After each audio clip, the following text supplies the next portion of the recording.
الحمدللہ رب العالمین والصلاة والسلام علی خاتم النبیین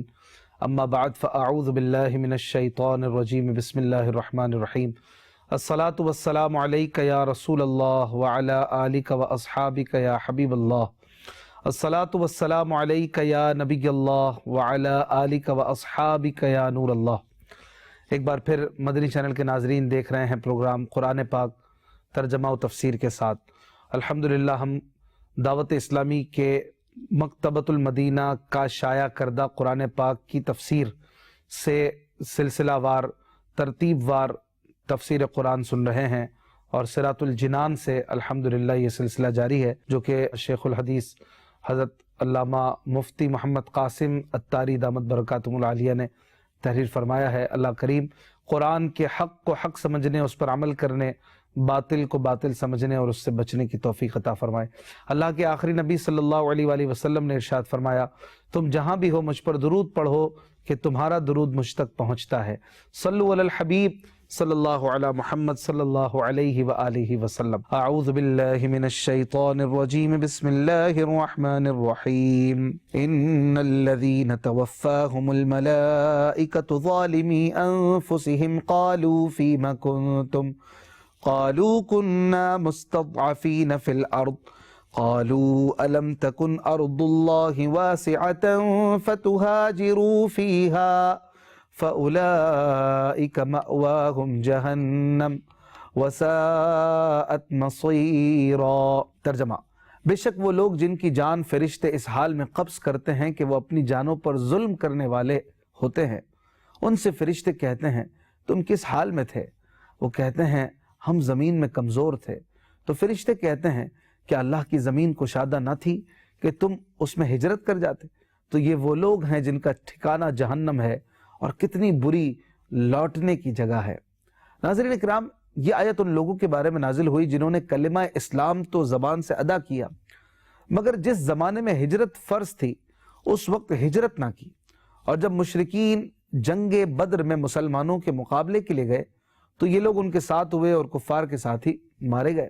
اس آیت کا خلاصہ یہ ہے کہ بے شک وہ لوگ جن کی روح فرشتے اس حال میں قبض کرتے ہیں کہ وہ فرض ہجرت ترک کر کے اور کافروں کا ساتھ دے کر اپنی جانوں پر گویا ظلم کرنے والے ہوتے ہیں، ان کی موت کے وقت فرشتے انہیں جھڑکتے ہوئے ڈانٹتے ہوئے کہتے ہیں کہ تم اپنے دین کے معاملے میں کس حال پہ تھے؟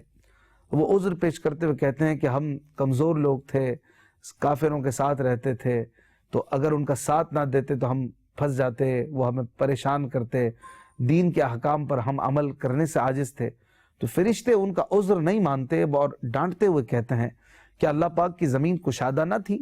کہ تم کفر کی سرزمین سے ایسی جگہ ہجرت کر کے چلے جاتے جہاں تم دین کے احکام پر عمل کر سکتے۔ تو جن لوگوں کے برے احوال یہاں بیان ہوئے یہ وہ لوگ ہیں جن کا آخرت میں ٹھکانہ جہنم ہے، اور یقیناً وہ بہت ہی بری لوٹنے کی جگہ ہے۔ اللہ ہم سب کو محفوظ رکھے۔ اس آیت سے یہ پتہ چلا کہ جو شخص کسی شہر میں اپنے دین پر قائم نہ رہ سکتا ہو، اسلام پر قائم نہ رہ سکتا ہو، اور یہ جانے کہ دوسری جگہ جانے سے اپنے فرائض دینی کو وہ ادا کر سکے گا، اس پر ہجرت واجب ہو جاتی ہے۔ اس حکم کو سامنے رکھ کر کافروں کے درمیان رہنے والے بہت سے مسلمانوں کو غور کرنے کی بھی حاجت ہے۔ اللہ پاک توفیق عطا فرمائے۔ حدیث پاک میں ہے جو شخص اپنے دین کی حفاظت کے لیے ایک جگہ سے دوسری جگہ منتقل ہوا، اگرچہ ایک بالشت ہی کیوں نہ ہو، اس کے لیے جنت واجب ہوئی، اور اس کو حضرت ابراہیم اور محمد صلی اللہ علیہ وآلہ وسلم کی رفاقت میسر ہوگی، یعنی ان کا پڑوس اسے ملے گا۔ اعلیٰ حضرت امام احمد رضا خان رحمۃ اللہ علیہ نے ہجرت کی اقسام بیان فرمائی ہیں، اور ان میں سے ایک قسم کہ دارالاسلام سے ہجرت ہو، اس بارے میں فرماتے ہیں کہ رہا دارالاسلام، اس سے ہجرت عامہ حرام ہے کہ اس میں مساجد کی ویرانی اور بے حرمتی، قبور مسلمین کی بربادی، عورتوں، بچوں اور ضعیفوں کی تباہی ہوگی۔ اور ہجرت خاصہ میں 3 صورتیں ہیں۔ نمبر 1، اگر کوئی شخص کسی خاص وجہ سے کسی خاص مقام میں اپنے دینی فرائض بجا نہ لا سکے اور دوسری جگہ انہیں بجا لانا ممکن ہو، تو اگر یہ خاص اسی مکان میں ہے تو اس پر فرض ہے کہ یہ مکان چھوڑ کر دوسرے مکان میں چلا جائے، اور اگر اس محلے میں معذور ہو تو دوسرے محلے میں چلا جائے، اور اس شہر میں مجبور ہو تو دوسرے شہر میں چلا جائے۔ نمبر 2، یہاں اپنے مذہبی فرائض بجا لانے سے عاجز نہیں، اور اس کے ضعیف ماں باپ بیوی بچے جن کا نفقہ اس پر فرض ہے وہ نہ جا سکیں گے یا نہ جائیں گے، اور اس کے چلے جانے سے وہ بے وسیلہ رہ جائیں گے، تو اس کو دارالاسلام سے ہجرت کرنا حرام ہے۔ حدیث پاک میں ہے کسی آدمی کے گناہگار ہونے کے لیے اتنا کافی ہے کہ وہ اسے ضائع کر دے جس کا نفقہ اس کے ذمہ تھا، یعنی اس کو تکلیف میں ڈال دے، برباد کر دے اور اس کو ہلاکت کی طرف ڈال دے، تو ایسا آدمی گناہگار ہے۔ اور وہ عالم جس سے بڑھ کر اس شہر میں عالم نہ ہو، اسے بھی وہاں سے ہجرت کرنا یہ حرام ہو جاتا ہے۔ اسی طرح تیسری صورت بیان کرتے ہوئے امام اہل سنت فرماتے ہیں کہ نہ فرائض سے عاجز ہے، نہ اس کی یہاں حاجت ہے، اسے اختیار ہے کہ یہاں رہے یا چلا جائے، جو اس کی مصلحت ہو وہ کر سکتا ہے۔ یہ تفصیل دارالاسلام ہے۔ اگلی آیت مبارکہ میں اللہ پاک ارشاد فرماتا ہے إِلَّا الْمُسْتَضْعَفِينَ مِنَ الرِّجَالِ وَالنِّسَاءِ وَالْوِلْدَانِ لا يستطيعون حيلة ولا يهتدون سبيلا فأولئك عسى الله أن يعفو عنهم وكان الله عفوا غفورا۔ ترجمہ، مگر وہ مجبور مرد اور عورتیں اور بچے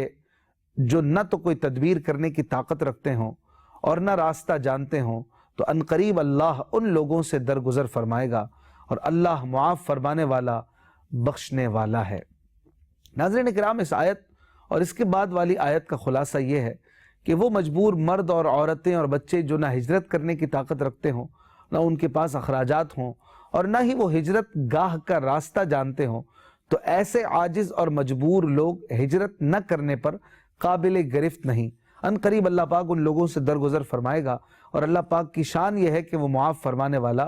بخشنے والا ہے۔ اگلی آیت میں اللہ پاک ارشاد فرماتا ہے وَمَن يُهَاجِرْ فِي سَبِيلِ اللَّهِ يَجِدْ فِي الْأَرْضِ مُرَاغَمًا كَثِيرًا وَسَعَةً وَمَن يَخْرُجْ مِن بَيْتِهِ مُهَاجِرًا إِلَى اللَّهِ وَرَسُولِهِ ثُمَّ يُدْرِكْهُ الْمَوْتُ فَقَدْ وَقَعَ أَجْرُهُ عَلَى اللَّهِ وَكَانَ اللَّهُ غَفُورًا رَحِيمًا۔ ترجمہ، اور جو اللہ کی راہ میں ہجرت کرے تو وہ زمین میں بہت جگہ اور گنجائش پائے گا، اور جو اپنے گھر سے اللہ و رسول کی طرف ہجرت کرتے ہوئے نکلا پھر اسے موت نے آ لیا تو اس کا ثواب اللہ کے ذمے پر ہو گیا، اور اللہ بخشنے والا مہربان ہے۔ ناظرین کرام، اس سے پہلی آیت جب نازل ہوئی تو حضرت جندع بن ضمرہ اللیثی رضی اللہ عنہ نے یہ سنا۔ یہ بہت بوڑھے شخص تھے، کہنے لگے میں مستثنی لوگوں میں تو ہوں نہیں، کیونکہ میرے پاس اتنا مال ہے کہ جس سے میں مدینہ طیبہ ہجرت کر کے پہنچ سکتا ہوں۔ خدا کی قسم اب میں مکے میں ایک رات نہ ٹھہروں گا، مجھے لے چلو۔ چنانچہ ان کو چارپائی پر لے کر چلے، لیکن مکہ مکرمہ کے بالکل قریب ہی مقام تنعیم میں آ کر ان کا انتقال ہو گیا۔ آخری وقت انہوں نے اپنا دایاں ہاتھ بائیں ہاتھ پر رکھا اور کہا یا رب، یہ تیرا ہے اور یہ تیرے رسول کا ہے، میں اس چیز پر بیعت کرتا ہوں جس پر تیرے رسول نے بیعت لی۔ سبحان اللہ۔ یہ خبر پا کر صحابہ اکرام رضی اللہ عنہم نے فرمایا کاش وہ مدینہ پہنچتے تو ان کا اجر کتنا بڑا ہوتا، اور مشرک ہنسنے لگے اور کہنے لگے جس مطلب کے نکلے تھے وہ تو نہ ملا۔ اس پر یہ آیت کریمہ نازل ہوئی اور اللہ پاک نے ان کی عظمت و شان کو بہترین انداز میں بیان فرمایا کہ جو راہ خدا میں ہجرت کے لیے نکلا، پھر منزل تک پہنچنے سے پہلے ہی اسے موت آ گئی، اس کا اجر اللہ کریم کے وعدے اور اس کے فضل و کرم سے اس کے ذمہ کرم پر ہے۔ یوں نہیں کہ اس پر بطور معاوضہ واجب ہے، کیونکہ اس طور پر کوئی چیز اللہ پاک پر واجب نہیں۔ اللہ پاک کی شان اس سے بہت بلند ہے کہ اس پر کوئی چیز واجب ہو۔ اس آیت سے یہ بھی پتہ چلا کہ جو کوئی نیکی کا ارادہ کرے اور اس کو پورا کرنے سے عاجز ہو جائے، وہ اس نیکی کا ثواب پائے گا۔ حضرت ابو ہریرہ رضی اللہ عنہ سے روایت ہے کہ نبی کریم صلی اللہ علیہ وآلہ وسلم نے ارشاد فرمایا جس شخص نے نیکی کا ارادہ کیا اور نیکی نہیں کی تو اس کی ایک نیکی لکھ دی جاتی ہے، اور جس نے نیکی کا ارادہ کیا اور نیکی کر لی تو اس کے لیے 10 سے لے کر 700 گناہ تک نیکیاں لکھ دی جاتی ہیں، اور جس نے گناہ کا ارادہ کیا اور اس پر عمل نہیں کیا تو اس کا گناہ نہیں لکھا جاتا، اور اگر وہ گناہ کر لے تو ایک گناہ لکھا جاتا ہے۔ صدر الافاضل مفتی نعیم الدین مراد آبادی رحمۃ اللہ علیہ ایک جگہ پر تحریر فرماتے ہیں کہ طلب علم، جہاد، حج اور زیارت مدینہ، نیکی کے کام، زہد و قناعت اور رزق حلال کی طلب کے لیے ترک وطن کرنا، خدا اور رسول کی طرف ہجرت کرنا ہے۔ اس راہ میں مرنے والا بھی اجر پائے گا۔ حضرت عبداللہ ابن عباس رضی اللہ عنہما سے روایت ہے، تاجدار رسالت صلی اللہ علیہ وآلہ وسلم نے فرمایا، جسے علم حاصل کرتے ہوئے موت آ گئی وہ اللہ پاک سے اس حال میں ملاقات کرے گا کہ اس کے اور انبیاء علیہم السلام کے درمیان صرف درجہ نبوت کا فرق ہوگا۔ حضرت ابو ہریرہ رضی اللہ عنہ سے روایت ہے، سرکار دو عالم صلی اللہ علیہ وآلہ وسلم نے ارشاد فرمایا، جو حج کے لیے نکلا اور مر گیا قیامت تک اس کے لیے حج کرنے والے کا ثواب لکھا جائے گا، اور جو عمرے کے لیے نکلا اور مر گیا اس کے لیے قیامت تک عمرہ کرنے والے کا ثواب لکھا جائے گا۔ اگلی آیت میں اللہ پاک ارشاد فرماتا ہے، وَإِذَا ضَرَبْتُمْ فِي الْأَرْضِ فَلَيْسَ عَلَيْكُمْ جُنَاحٌ أَن تَقْصُرُوا مِنَ الصَّلَاةِ إِنْ خِفْتُمْ أَن يَفْتِنَكُمُ الَّذِينَ كَفَرُوا إِنَّ الْكَافِرِينَ كَانُوا لَكُمْ عَدُوًّا مُبِينًا۔ ترجمہ، اور جب تم زمین میں سفر کرو تو تم پر گناہ نہیں کہ بعض نمازیں قصر سے پڑھو، اگر تمہیں یہ اندیشہ ہو کہ کافر تمہیں ایذا دیں گے، بے شک کفار تمہارے کھلے دشمن ہیں۔ ناظرین، اس آیت میں نماز کو قصر کرنے کا مسئلہ بیان کیا گیا ہے، یعنی سفر کی حالت میں ظہر، عصر اور عشاء میں 4 فرضوں کی بجائے 2 پڑھے جائیں، اور یہ شرعی حکم ہے، اسی طرح ہمیں کرنا ہوگا۔ یہاں پر اس کے کچھ احکام بھی سماعت فرما لیجئے کہ سفر میں 4 رکعت والی نماز کو 4 کر کے پڑھنا جائز نہیں ہے، اور اسے 2 کر کے پڑھنا ہوگا 4 فرض کو، ظہر، عصر اور عشاء۔ کافروں کا خوف قصر کے لیے شرط نہیں ہے، چنانچہ حضرت یعلا بن امیہ رضی اللہ عنہ نے حضرت عمر رضی اللہ عنہ سے کہا کہ ہم تو امن میں ہیں، پھر اب ہم کیوں قصر کرتے ہیں؟ اب رضی اللہ عنہ نے فرمایا، اس کا مجھے بھی تعجب ہوا تھا تو میں نے نبی کریم صلی اللہ علیہ وآلہ وسلم سے پوچھا۔ اس پر حضور علیہ السلام نے فرمایا کہ تمہارے لیے یہ اللہ پاک کی طرف سے صدقہ ہے، تم اس کا صدقہ قبول کر لو۔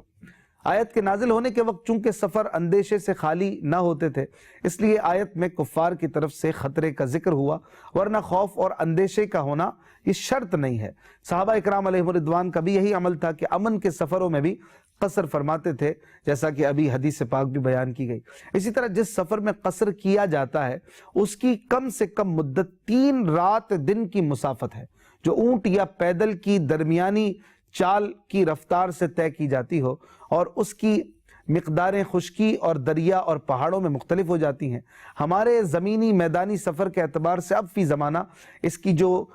کیلکولیشن ہے وہ 92 کلومیٹر بنتی ہے۔ اسی طرح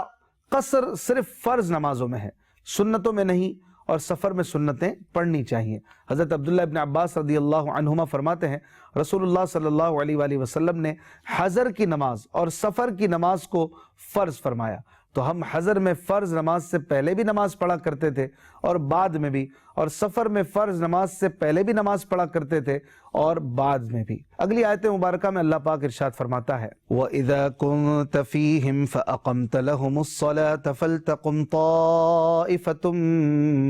مِّنْهُمْ مَعَكَ وَلْيَأْخُذُوا أَسْلِحَتَهُمْ فَإِذَا سَجَدُوا فَلْيَكُونُوا مِنْ وَرَائِكُمْ وَلْتَأْتِ طَائِفَةٌ أُخْرَى لَمْ يُصَلُّوا فَلْيُصَلُّوا مَعَكَ وَلْيَأْخُذُوا حِذْرَهُمْ وَأَسْلِحَتَهُمْ وَدَّ الَّذِينَ كَفَرُوا لَوْ تَغْفُلُونَ عَنْ أَسْلِحَتِكُمْ وَأَمْتِعَتِكُمْ فَيَمِيلُونَ عَلَيْكُمْ مَيْلَةً وَاحِدَةً وَلَا جُنَاحَ عَلَيْكُمْ إِن كَانَ بِكُمْ أَذًى مِّن مَّطَرٍ أَوْ كُنتُم مَّرْضَىٰ أَن تَضَعُوا أَسْلِحَتَكُمْ وَخُذُوا حِذْرَكُمْ إِنَّ اللَّهَ أَعَدَّ لِلْكَافِرِينَ عَذَابًا مُّهِينًا۔ ترجمہ، اور اے حبیب جب تم ان میں تشریف فرما ہو پھر نماز میں ان کی امامت کرو تو چاہیے کہ ان میں ایک جماعت تمہارے ساتھ ہو اور وہ اپنے ہتھیار لیے رہیں، پھر جب وہ سجدہ کر لیں تو ہٹ کر تم سے پیچھے ہو جائیں، اور اب دوسری جماعت آئے جو اس وقت تک نماز میں شریک نہ تھی، اب وہ تمہارے ساتھ نماز پڑھیں، اور انہیں بھی چاہیے کہ اپنی حفاظت کا سامان اور اپنے ہتھیار لیے رہیں۔ کافر چاہتے ہیں کہ اگر تم اپنے ہتھیاروں اور اپنے سامان سے غافل ہو جاؤ تو ایک ہی دفعہ تم پر حملہ کر دیں، اور اگر تمہیں بارش کے سبب تکلیف ہو یا بیمار ہو تو تم پر کوئی مضائقہ نہیں کہ اپنے ہتھیار کھول رکھو اور اپنی حفاظت کا سامان لیے رہو، بے شک اللہ نے کافروں کے لیے ذلت کا عذاب تیار کر رکھا ہے۔ ناظرین اکرام، یہاں پر اس آیت میں نماز خوف کی جماعت کا طریقہ بیان کیا گیا۔ ہوا یہ تھا کہ غزوہ ذات الرقاع میں جب رسول اکرم صلی اللہ علیہ وآلہ وسلم کو مشرکین نے دیکھا کہ آپ نے تمام صحابہ کے ساتھ نماز ظہر باجماعت ادا فرمائی تو انہیں افسوس ہوا کہ انہوں نے اس وقت یعنی جب جماعت ہو رہی تھی اس وقت کیوں حملہ نہ کیا، اور آپس میں ایک دوسرے سے کہنے لگے کہ کیا ہی اچھا موقع تھا۔ ان میں سے بعضوں نے کہا کہ اس کے بعد ایک اور نماز ہے جو مسلمانوں کو اپنے ماں باپ سے زیادہ پیاری ہے، یعنی نماز عصر، لہٰذا جب مسلمان نماز عصر کے لیے کھڑے ہوں تو پوری قوت سے حملہ کر کے انہیں قتل کر دیں گے۔ اس وقت حضرت جبریل علیہ السلام نازل ہوئے اور انہوں نے سید المرسلین صلی اللہ علیہ وآلہ وسلم سے عرض کیا کہ یا رسول اللہ یہ نماز خوف ہے، اور اب یوں نماز خوف پڑھی جائے۔ یہ نماز خوف کیسے پڑھی جائے گی؟ اس میں حاضرین کو 2 جماعتوں میں تقسیم کر دینے کا حکم ہوا، ان میں سے ایک آپ کے ساتھ رہے اور آپ انہیں نماز پڑھائیں، اور ایک جماعت دشمن کے مقابلے میں کھڑی رہے۔ پہلی جماعت 1 رکعت پڑھ کر اور مغرب میں 2 رکعتیں پڑھ کر دشمن کے سامنے چلی جائے، اور دوسری جماعت آپ کے پیچھے آ جائے، پھر بعد میں وہ اپنی 1 بقیہ رکعت پڑھ لیں اور جن کی 2 باقی ہیں وہ 2 پڑھ لیں، اور دونوں جماعتیں ہر وقت اسلحہ اپنے ساتھ رکھیں، یعنی نماز میں بھی مسلح رہیں۔ معلوم ہوا کہ نماز کی جماعت ایسی اہم ہے کہ ایسی سخت جنگ میں بھی جماعت کے ساتھ نماز پڑھنے کا طریقہ سکھایا گیا۔ افسوس ان لوگوں پر ہے کہ جو بلا وجہ جماعت کو چھوڑ دیتے ہیں، حالانکہ جماعت کے ساتھ نماز پڑھنے میں 27 گنا زیادہ ثواب حاصل ہوتا ہے۔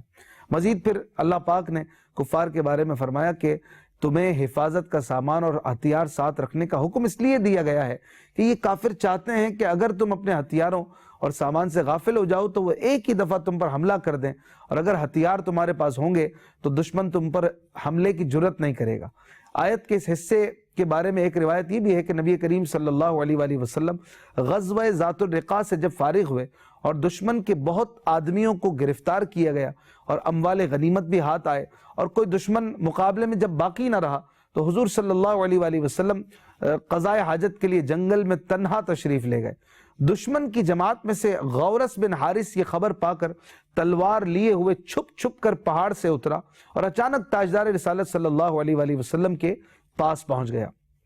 تلوار کھینچ کر کہنے لگا کہ اے محمد اب تمہیں مجھ سے کون بچائے گا؟ پیارے آقا صلی اللہ علیہ وآلہ وسلم نے فرمایا اللہ پاک، اور ساتھ ہی حضور صلی اللہ علیہ وآلہ وسلم نے دعا فرمائی۔ جب اس نے سرکار دو عالم صلی اللہ علیہ وآلہ وسلم پر تلوار چلانے کا ارادہ کیا تو وہ اندھے منہ گر پڑا اور تلوار اس کے ہاتھ سے چھوٹ گئی۔ تاجدار رسالت صلی اللہ علیہ وآلہ وسلم نے وہ تلوار اٹھا لی اور فرمایا کہ اب تجھے مجھ سے کون بچائے گا؟ کہنے لگا میرا بچانے والا تو کوئی نہیں۔ رحمت عالم صلی اللہ علیہ وآلہ وسلم نے فرمایا اشہد ان لا الہ الا اللہ و اشہد ان محمد رسول اللہ، پڑھ لے تو تیری تلوار تجھے دے دوں گا۔ اس نے اس سے انکار کیا اور کہا کہ میں اس کی شہادت دیتا ہوں کہ میں کبھی آپ سے لڑائی نہیں کروں گا اور زندگی بھر آپ کے کسی دشمن کی مدد نہیں کروں گا۔ آپ صلی اللہ علیہ وآلہ وسلم نے اس کی تلوار اس کو واپس دے دی۔ وہ کہنے لگا اے محمد آپ مجھ سے بہت بہتر ہیں۔ نبی کریم صلی اللہ علیہ وآلہ وسلم نے فرمایا ہاں ہمارے یہی لائق ہے۔ اس پر یہ آیت مبارکہ نازل ہوئی